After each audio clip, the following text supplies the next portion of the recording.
Hi sir, question po. If yung pensioner senior remarried, then namatay po si pensioner, yung second spouse po ba ay pwedeng maging survivor pensioner? Thank you. Well, before natin sagutin ang question po ni sir or ni ma'am, disclaimer, ang video content natin ay hindi personal opinion, but based from research sa website ni GSIS. Alright? I will answer this question in a direct, concise, and with explanation. Are you ready to watch the full video, friends?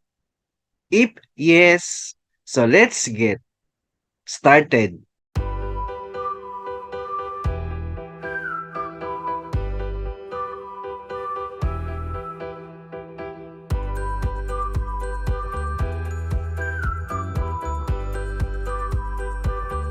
When a member or pensioner dies, what will happen?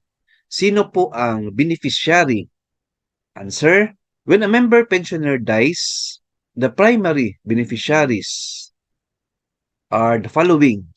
Of course, the surviving legal spouse and dependent children, or secondary beneficiaries as the case may be, shall be entitled to the applicable surviving benefits. So, sino po itong surviving legal spouse? Of course, yung legal wife ni member or ni pensioner. Yung kasal po talaga. Legal wife. In the case na namatay yung legal wife, then nag-remarry ang member or pensioner, yung question natin kanina, then nagpakasal sila, or nagpakasal ulit yung member kasi namatay yung first wife.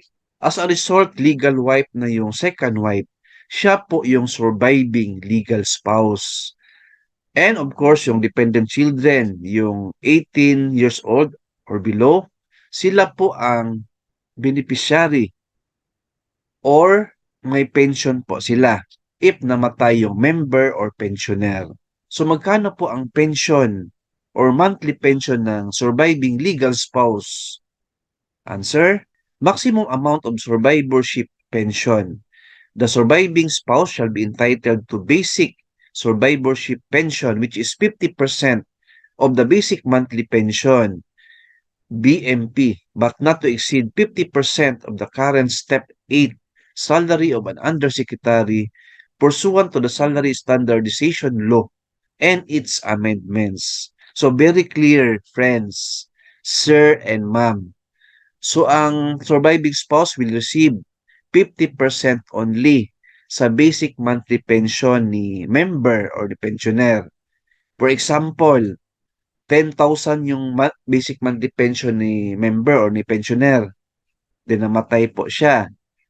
50% of that or 10,000 divided by 2, 5,000 po ang basic monthly pension ni surviving spouse.